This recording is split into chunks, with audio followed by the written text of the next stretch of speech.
This is a sample collection tube that you will receive with your DNA kit.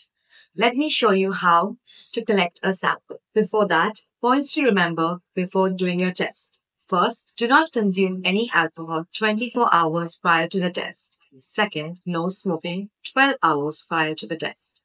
And third, do brush your teeth thoroughly 10 minutes before taking the test. Make sure while handling the collection tube you do not touch any other surface. And in case you're doing this test for somebody else, do not have a conversation with them while collecting the test. Once you open the sample tube, take the swab and place it under your tongue for 10 seconds. Then move it to your right inner cheek and swab it 50 times.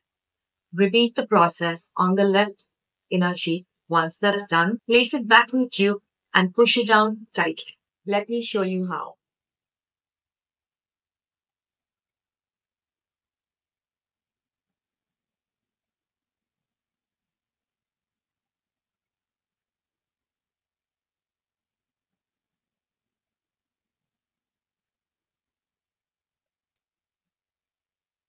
Now I've collected my genetic sample.